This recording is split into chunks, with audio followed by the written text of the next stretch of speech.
Welcome to the Anxiety Coaches Podcast. The Anxiety Coaches Podcast. The Anxiety Coaches Podcast. The Anxiety Coaches Podcast. The Anxiety Coaches Podcast, a fun and conversational show where two coaches teach you about anxiety, panic, and PTSD, and how you can overcome them for life.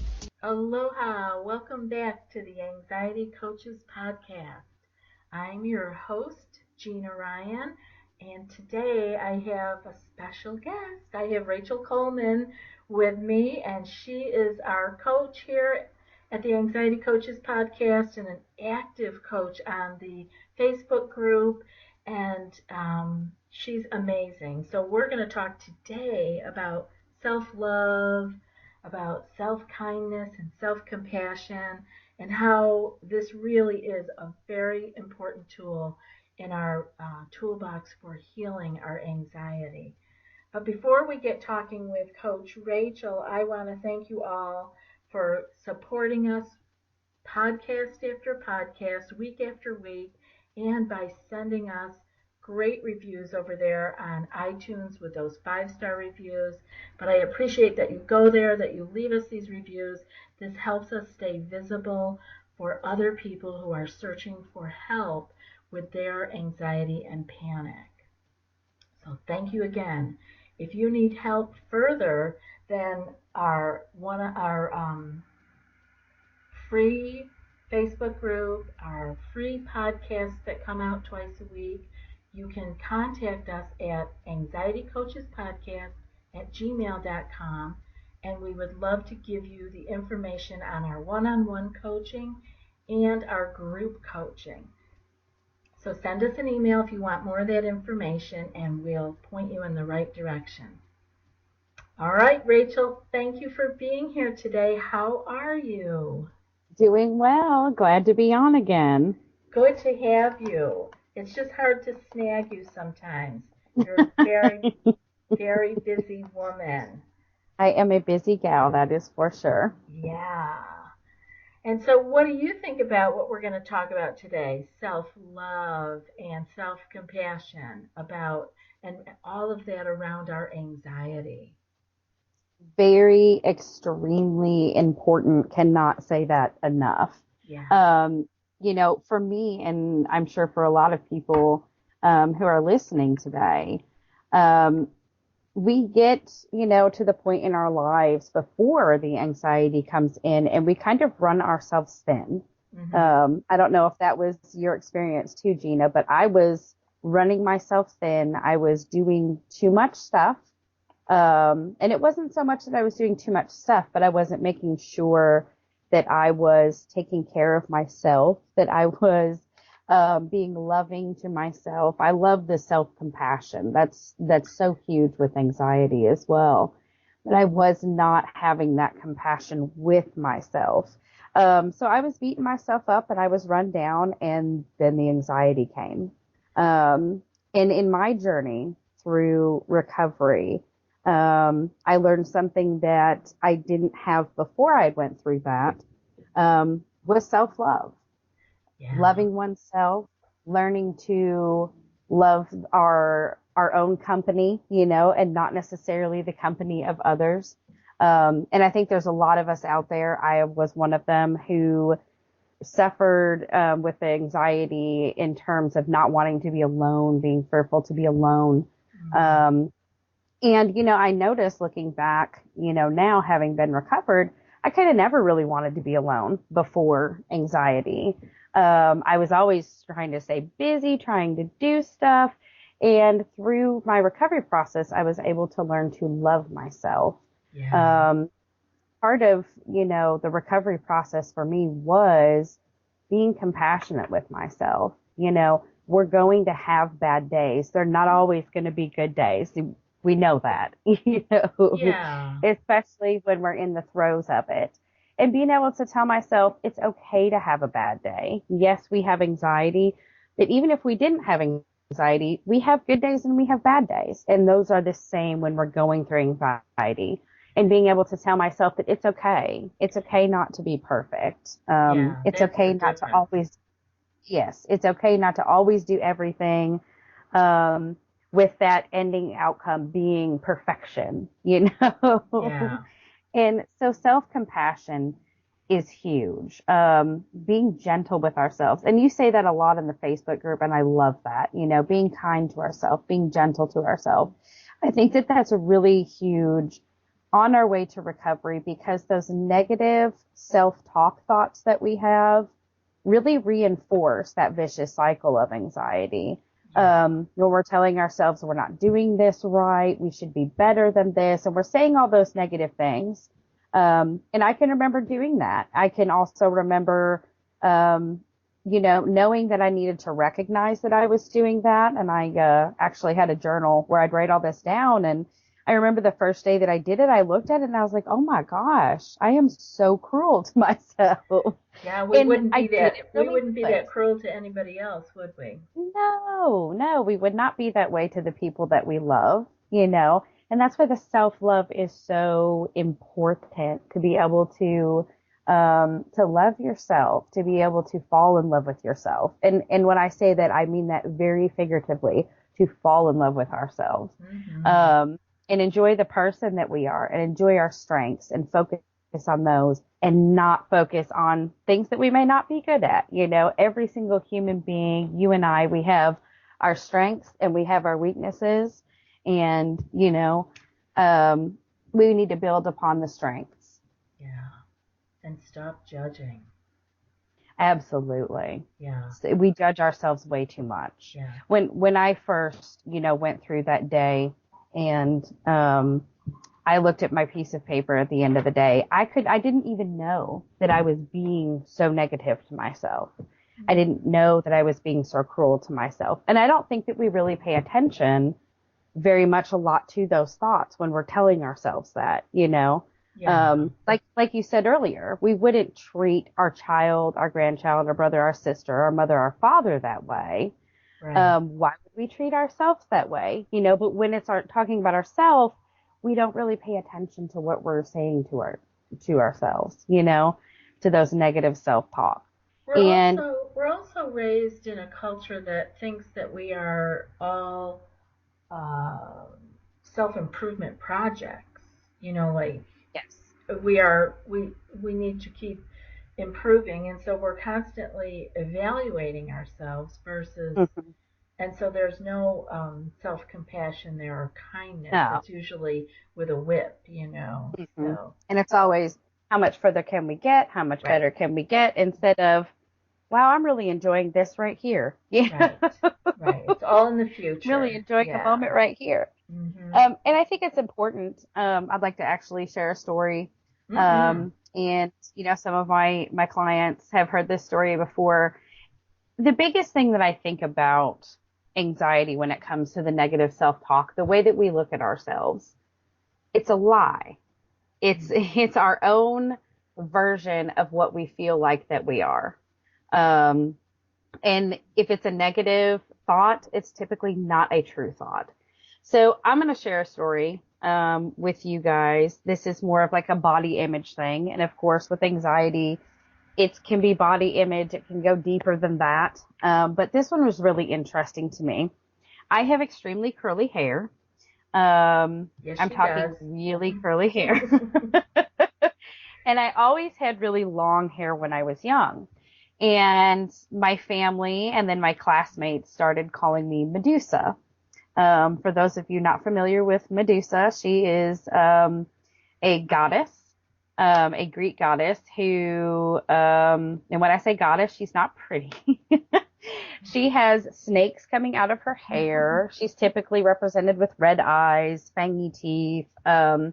You know, and I always I don't think that my family really meant for that to be like this negative connotation when it comes to my hair, but that's how I took it. So I always saw my hair as ugly. I visually saw my hair as ugly. Okay. So I was involved in choir. I was probably 13, 14 years old. And we did what's called a magical dinner, where we all sing in the medieval theme for, you know, everybody that bought a ticket. And there was lots of pictures taken. And I'm sitting there with my two best friend twins, Connie and Carrie, on either side, and we're looking through the pictures weeks later, you know, as they got developed, not instantly as we can today. That must have been back in the day. It was the 90s, back in the day. So we're sitting there flipping, and I was like flipping through the pictures, and I said, oh my gosh, she has the most beautiful hair. I wish my hair looked like that. And so in this moment, I'm looking at this picture, and I am seeing this person's hair for exactly what it was, and I loved it. I wanted it. And my two best friends look over towards me, and they're like, Rachel, that's you. That's your hair. So that is a huge, just a huge lesson for me to learn, and a good lesson, especially at that age. Young girls usually have quite a lot of things they try to not like about themselves instead of loving what they have. So that was a huge lesson because I loved my hair.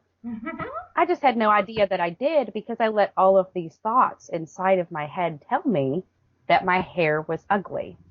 And it wasn't that I didn't see my hair in the mirror. It wasn't that, I didn't spend time fixing it in the morning, but I had never looked at it as someone else's hair. I'd always, come from a self perspective. So I was already expecting to see something negative, expecting to see snakes out of the hair. And in reality, I absolutely loved my hair. And that was a good lesson for me to learn, in self-love, at that age. And I, had forgotten about it until I was actually going through recovery. And we were, thinking about, all the thoughts that we have, all the negative thoughts. And I was, trying to replace those with positive thoughts. And I got to thinking about that day and how important that was. And a light bulb just, flipped for me. These thoughts that I'm having, these negative thoughts where I'm bringing myself down, aren't the truth. They're probably not the truth, And yes, we all have our strengths and weaknesses, but I think that it's important to pay attention to our strengths because they can help our weaknesses. For instance, I'm a very good talker. I can talk for a long, long time. Gina, you know this. All of my clients know it. I'm a huge talker.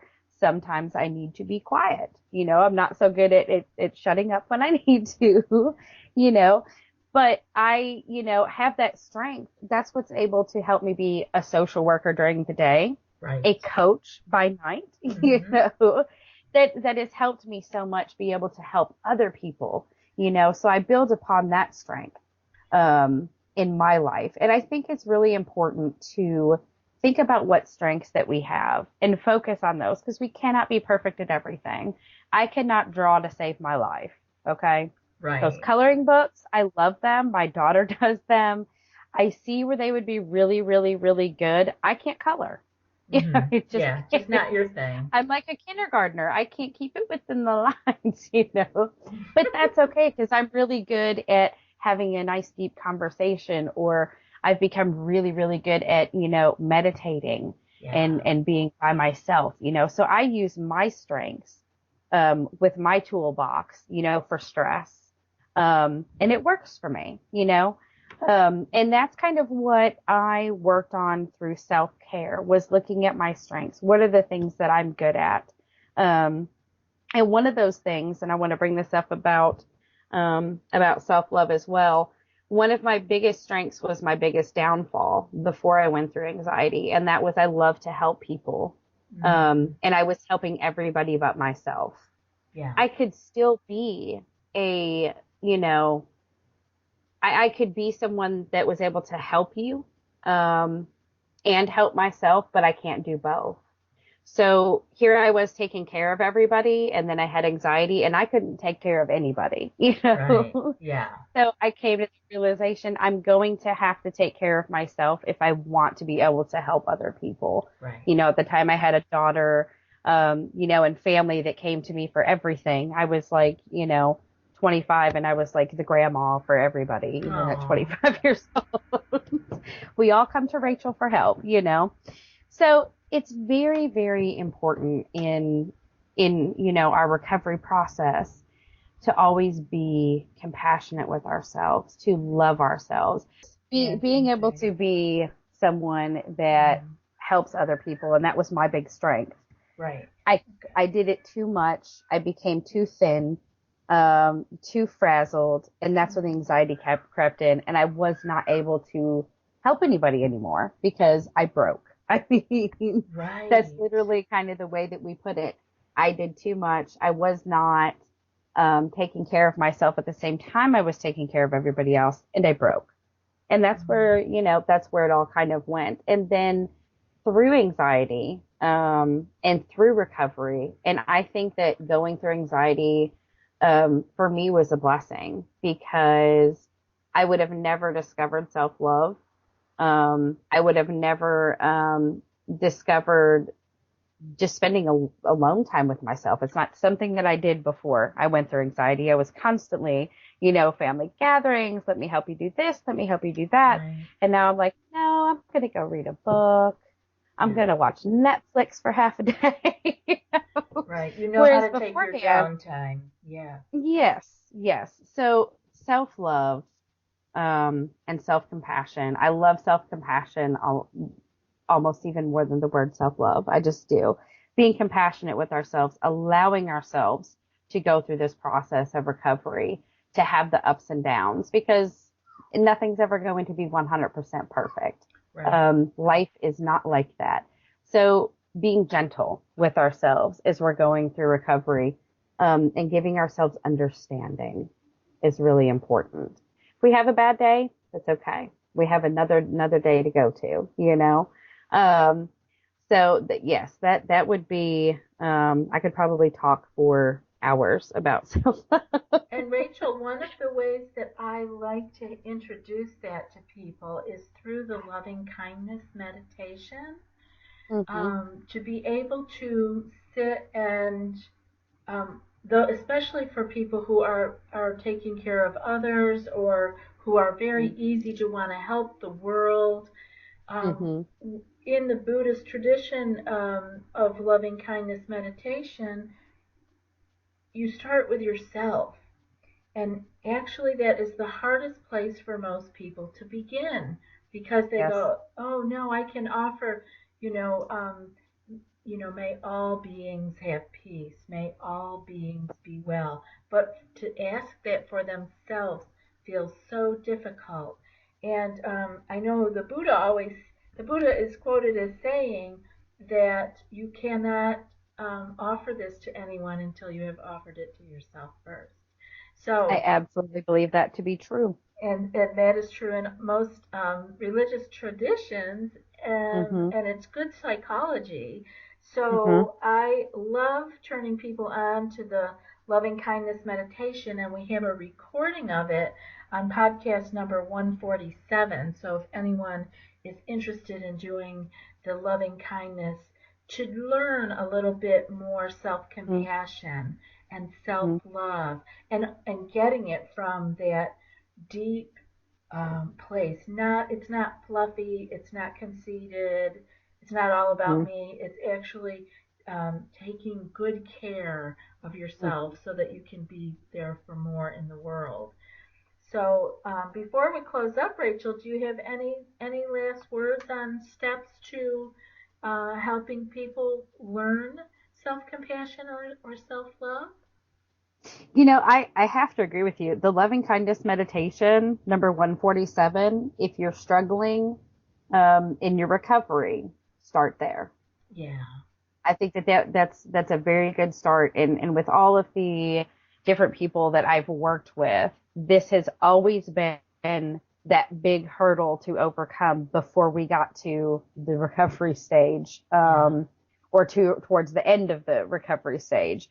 We had to overcome that hurdle of making sure that we put ourselves up there with everybody else. And I absolutely, just love, we cannot take care of anybody else until we take care of ourselves. Yeah. So that's what I would say. If you're listening to this podcast and you're struggling, number 147, check it out. And that's it, folks. Self-love, it's good medicine. Good medicine for the anxiety. So thank you, Rachel, so much for being here. I know that people will be looking for you on the Facebook group. Will you come back again? Absolutely. Good. Well, we will look forward to that. And everyone who's listening, I appreciate you being here. I thank you once again for joining us. And if you want to catch Rachel again, you're going to have to keep tuning in. I'm going to try to snag her a little more often. And until we meet again, I wish you all to be well and much aloha. Thanks so much for joining us for today's episode of the Anxiety Coaches Podcast. Find more at anxietycoachespodcast.com. We'll see you next time.